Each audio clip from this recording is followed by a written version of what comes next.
నేను టాపర్ ఎలా అవ్వాలి? ఇది అన్నిటికన్నా పెద్ద క్వశ్చన్ మీ మైండ్ లో ఉంటుంది. నేను ఫోన్ చూడక ఉండలేకపోతున్నా, నేను ఫ్రెండ్స్ తో బయట తిరిగేది ఆపుకోలేకపోతున్నా, నేను 8 గంటల వరకు చదవలేకపోతున్నా, కానీ నాకు టాపర్ అవ్వాలని ఒక ఆశ అయితే ఉంది. నేను టాపర్ ఎలా అవ్వాలి? మీరు ఇవన్నీ ఆపుకోకుండానే మీరు టాపర్ అవ్వచ్చు. నేను మీకు గ్యారంటీ ఇస్తున్నా. ఏం టాపర్లు ఫోన్లు చూడరా అంటే చూస్తారు. ఏం వాళ్ళు డిస్ట్రాక్ట్ అవ్వరా అంటే అవుతారు. కానీ వాళ్ళు yeah tricks and techniques use చేస్తారు. వాళ్ళు మొత్తం సిలబస్ అంతా పర్ఫెక్ట్ గా కవర్ చేసేలా నేను మీకు ఈ వీడియోలో చెప్పబోతున్నాను. మీరు ఈ వీడియో చూసిన వెంటనే ఒక 2-3 రోజుల్లో టాపర్ అయిపోతానంటే ఈ వీడియో మీకోసం కాదు. మీరు ఒక పెన్ అండ్ పేపర్ తీసుకుని ఈ వీడియోలో నేను ఏమేమి చెప్తానో మీరు దానిని పర్ఫెక్ట్ గా రాసుకుని ఫాలో అయితే మీరు కూడా ఖచ్చితంగా టాపర్ అవుతారు. త్వరగా ఒక పెన్ అండ్ పేపర్ తీసుకుని కూర్చొని స్టార్ట్ చేద్దాం. చూడండి, మీకు వచ్చే డౌట్స్ లో ఫస్ట్ క్వశ్చన్, టాపర్స్ ఎలా చదువుతారు? వాళ్ళు ఎప్పుడు చదువుతూనే ఉంటారు, వాళ్ళకి చదివే ఇంట్రెస్ట్ ఎక్కడి నుంచి వస్తుంది? సెకండ్ క్వశ్చన్, వాళ్ళు ఎప్పుడు చదువుతారు అండ్ ఎంతసేపు చదువుతారు? థర్డ్ క్వశ్చన్, వాళ్ళు చదివింది గుర్తు పెట్టుకోవడానికి యా స్ట్రాటజీస్ ని యూజ్ చేస్తారు? ఫోర్త్ క్వశ్చన్, వాళ్ళు ఎగ్జామ్ ముందు చదివినవన్నీ గుర్తుండేలా ఎలా రివైజ్ చేస్తారు? ఈ 4 క్వశ్చన్స్ కి ఆన్సర్స్ దొరికితే మీరు కూడా టాపర్ అయిపోతారు. సరే, మనకు వచ్చే ఫస్ట్ డౌట్, టాపర్స్ ఎలా చదువుతారు? వాళ్ళకి చదివే ఇంట్రెస్ట్ ఎక్కడి నుంచి వస్తుంది? చూడండి, టాపర్స్ కి కూడా చదివే ఇంట్రెస్ట్ రాదు. సో వాళ్ళు ఏం చేస్తారంటే వాళ్ళు క్లాస్ లో టాపిక్ ని ఎక్స్ప్లెయిన్ చేసేటప్పుడే బాగా విని అర్థం చేసేసుకుంటారు. వాళ్ళకి ఏమైనా అర్థం కాకపోయినా కూడా లీజర్ పీరియడ్ లో ఆ లెక్చరర్ దగ్గర వెళ్లి వాళ్ళకి ఏమైతే డౌట్స్ ఉంటాయో దాన్ని క్లారిఫై చేసుకుంటారు. అండ్ ఇంటికి పోయిన వెంటనే ఆ రోజు ఏమైతే చాప్టర్ జరిగింటాదో దాన్ని చదివి ఒక షార్ట్ నోట్స్ ని ప్రిపేర్ చేసుకుంటారు. సో మీరు కూడా ఏదైనా చాప్టర్ నైనా లేదా ఆన్సర్ నైనా చదవక ముందు ఏం చేయాలంటే మీరు ఆ టాపిక్ ని క్లాస్ లో వినకపోయింటే ఒకసారి ఆ సబ్జెక్ట్ టీచర్ దగ్గర ఎక్స్ప్లెయిన్ చేయించుకోండి. లేదా మీరు ఏదైనా ట్యూషన్ ని వెళ్ళేలా అయితే ఆ ట్యూషన్ లో సార్ కి అడగండి, సార్ ఈ టాపిక్ ని ఒకసారి చదివి ఎక్స్ప్లెయిన్ చేయండి సార్ అని చెప్పి అడిగి ఎక్స్ప్లెయిన్ చేయించుకోండి. అలా ఎక్స్ప్లెయిన్ చేయించుకుంటే మీకు ఆ టాపిక్ మీద గ్రిప్ వస్తుంది.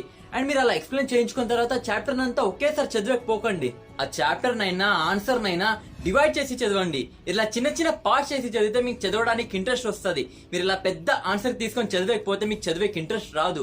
టాపర్స్ కూడా ఇదే స్ట్రాటజీని యూజ్ చేస్తారు. వాళ్ళు ఒక పెద్ద ఆన్సర్ ని 4-5 పార్ట్స్ లో డివైడ్ చేస్తారు. ఒక పార్ట్ అయిపోయిన తర్వాత మళ్ళీ ఇంకో పార్ట్ చదువుతారు, మళ్ళీ ఇంకో పార్ట్ చదువుతారు, మళ్ళీ ఇంకో పార్ట్ చదువుతారు. ఇలా మొత్తం ఆన్సర్ ని కవర్ చేస్తారు. మీరు కూడా ఇదే స్ట్రాటజీని యూజ్ చేయండి. మన సెకండ్ క్వశ్చన్, వాళ్ళు ఎప్పుడెప్పుడు చదువుతారు అండ్ ఎంతసేపు చదువుతారు? చూడండి, వాళ్ళు ఎప్పుడప్పుడు చదివేసి ఒక షార్ట్ నోట్స్ ని రెడీ చేసేసుకుంటారు. ఎందుకంటే ఎగ్జామ్స్ ముందర బుక్ అంతా ముందర పెట్టుకుని చదవాలన్నా లేదా చదివింది నోట్స్ రాసుకోవాలనుకున్నా కూడా యా స్టూడెంట్ కి చేత కాదు. సో వాళ్ళ ఇంటికి వెళ్ళిన తర్వాత ఒక 1 అవర్ రెస్ట్ తీసుకుని ఆ రోజు ఏమైతే టాపిక్స్ జరిగింటాయో దానిని చదివి ఒక నోట్స్ ని రాసేసుకుంటారు. అండ్ అలా రాసుకోయిన తర్వాత వాళ్ళు బుక్స్ క్లోజ్ చేసి కామ్ గా కూర్చుని వాళ్ళు ఏదైతే చదివింటారో దాని గురించి ఆలోచిస్తుంటారు. నేనేం చదివినా ఆ టాపిక్ లో ఏముంది ఏం లేదు చదివిందంతా బుక్స్ క్లోజ్ చేసి ఒకసారి రివైజ్ చేసేసుకుంటారు. అండ్ ఎగ్జామ్స్ వచ్చిన తర్వాత వాళ్ళు చదివి ఒక నోట్స్ రెడీ చేసుకుంటారు కదా, దానిని జస్ట్ రివైజ్ చేసుకుంటారు. అదే మన యావరేజ్ స్టూడెంట్ ఎలా ఉంటాడంటే 20 days లో ఎగ్జామ్స్ ఉన్నాయంటేనే బుక్స్ అన్ని ముందరేసుకుని కూర్చొనిస్తాడు. అండ్ ఒక్కొక్క సబ్జెక్ట్ లో 7-8 చాప్టర్లు ఉంటాయి. అవన్నీ చదవాలంటే యా స్టూడెంట్ కి చేత కాదు. సో వీళ్ళ మార్క్స్ పడిపోతాయి. మన థర్డ్ క్వశ్చన్, వాళ్ళు చదివింది గుర్తు పెట్టుకోవడానికి యా స్ట్రాటజీస్ ని యూజ్ చేస్తారు? చూడండి, మీరు ఏదైతే చదువుతారో దాన్ని మీరు ఇమేజ్ ఫార్మాట్ లో లేదా వీడియో ఫార్మాట్ లో మీ మైండ్ లో గుర్తు పెట్టుకోవాలి. ఫర్ ఎగ్జాంపుల్, మీరు బాహుబలి మూవీని చూసింటారు కదా, నేను మీకు అలాంటి ఒక స్టోరీని పేపర్ లో రాసిచ్చి దాన్ని చదివి అర్థం చేసుకుని గుర్తు పెట్టుకోమంటే మీరు గుర్తు పెట్టుకోగలరా? అవును, కానీ కొంచెం కష్టంగా ఉంటుంది. అదే స్టోరీని నేను మీకు ఎక్స్ప్లెయిన్ చేసి తర్వాత చదివి గుర్తు పెట్టుకోమంటే అప్పుడు కొంచెం ఈజీగా ఉంటుంది. అదే స్టోరీని నేను మూవీలా తీసి మూవీ థియేటర్ లో వేసి మీకు చూపించి తర్వాత చదివి గుర్తు పెట్టుకోమంటే మీరు ఆ స్టోరీని మీ జీవితంలో మర్చిపోరు. అదే స్ట్రాటజీని ఇక్కడ కూడా యూజ్ చేస్తారు.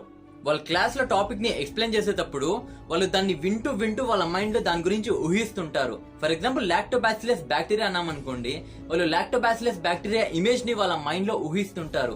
ఫర్ ఎగ్జాంపుల్, కట్టప్ప వెళ్లి బాహుబలిని పొడిచేస్తున్నారన్నారనుకోండి, వాళ్ళు కట్టప్ప వెళ్లి బాహుబలిని పొడిచేసినట్టు వాళ్ళ మైండ్ లో ఊహిస్తుంటారు.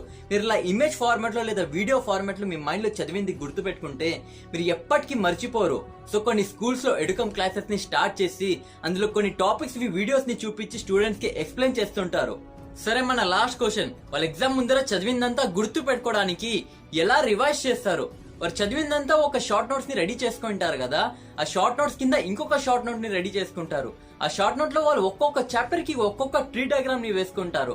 ఒక చాప్టర్ నెంబర్ 1 ఉందనుకోండి, దాని కింద 4 సబ్ హెడ్డింగ్స్ వస్తే చాప్టర్ నెంబర్ 1 అని రాసుకుని దాని కింద 4 సబ్ హెడ్డింగ్స్ ని రాసేసుకుంటారు. మళ్ళీ ఆ 4 సబ్ హెడ్డింగ్స్ కింద మళ్ళీ ఎన్ని టాపిక్స్ వస్తే దాన్ని రాసుకుంటారు. ఇలా ఆ చాప్టర్ అంతా ఒక ట్రీ డయాగ్రామ్ లో వేసుకుంటారు. ఎగ్జామ్ ముందర ట్రీ డయాగ్రామ్ ని చూస్తేనే మొత్తం చాప్టర్ గుర్తొచ్చేసేలాగా నోట్ చేసేసుకుంటారు. మీరు ఇలా ఒక టాపిక్ ని ట్రీ డయాగ్రామ్ లో వేసుకుంటే మీకు ఎగ్జామ్ ముందర రివైజ్ చేయడానికి ఈజీ అయిపోతుంది. సో వాళ్ళు ఇలా ప్రతి దానికి ప్లాన్ చేసి ఉంటారు. ఎగ్జామ్స్ వచ్చినప్పుడు చదువుదాంలే, ఎగ్జామ్స్ వచ్చినప్పుడు చూసుకుందాంలే అని వాళ్ళు ఉండరు. ఎందుకంటే వాళ్ళు 100% సిలబస్ ని కవర్ చేయాలని ఉంటారు. 100% మార్క్స్ స్కోర్ చేయాలని కాదు, 100% సిలబస్ ని కవర్ చేయాలి. నేను ఎగ్జామ్ లో ప్రతి క్వశ్చన్ కి ఆన్సర్ ఇవ్వాలని చెప్పి వాళ్ళు టార్గెట్ పెట్టింటారు. ఆ టార్గెట్ ని రీచ్ అవ్వడానికి వాళ్ళు ఇలా ప్రతి దానికి ప్లాన్ చేస్తారు. మీరు కూడా ఇలా ప్రతి దానికి ప్లాన్ చేసి చదివితే మీరు కూడా ఖచ్చితంగా టాపర్ అవుతారు. ఈ టాపర్ అవ్వడం పెద్ద మ్యాటర్ ఏం కాదు. మీరు ఒక టార్గెట్ పెట్టిన తర్వాత మీరు ఒక ప్లాన్ గా పోతే మీకు ఆ ప్లానే కాపాడుతుంది. ప్లాన్ లేకపోతే ఏం చేయలేం. మీరు అనుకున్నట్టు టాపర్స్ బాగా ఇంటెలిజెంట్ గా ఉంటారు, వాళ్ళకి ఎక్కువ ఐక్యూ లెవెల్ ఉంటుందంటే అది తప్పైతుంది. మీరు కూడా ప్లాన్ చేసి ఎప్పుడప్పుడు చదివితే మీరు కూడా టాపరే. ఒక క్లాస్ కంప్లీట్ అవ్వడానికి 1 ఇయర్ ఎందుకు పెట్టేది? ఇయర్ అంతా ఎంజాయ్ చేసి లాస్ట్ 2 మంత్స్ చదువుకోవడానికా? అలా అయ్యి ఉంటే ఫర్ ఎగ్జాంపుల్ 10th క్లాస్ ని 2 మంత్సే పెట్టేవాళ్ళు. 2 మంత్స్ లో చదివి 2 మంత్స్ తర్వాత ఎగ్జామ్ రాయండి అని. మీ స్టూడెంట్స్ లో అలా చదివి ఎగ్జామ్ రాయడానికి అలాంటి సూపర్ న్యాచురల్ పవర్స్ లేవనే కదా 1 ఇయర్ పెట్టింది. సో ఎప్పుడప్పుడు చదివి సిలబస్ ని కవర్ చేసుకోండి. సో మీరు ఇలా నేను చెప్పిన స్ట్రాటజీస్ ని ఫాలో అయితే మీరు కూడా టాపర్ అవుతారు. మీకు నెక్స్ట్ వీడియో ఏ టాపిక్ మీద కావాలో కింద కామెంట్ బాక్స్ లో కామెంట్ చేసి అడగండి. నెక్స్ట్ వీడియోలో మళ్ళీ కలుద్దాం.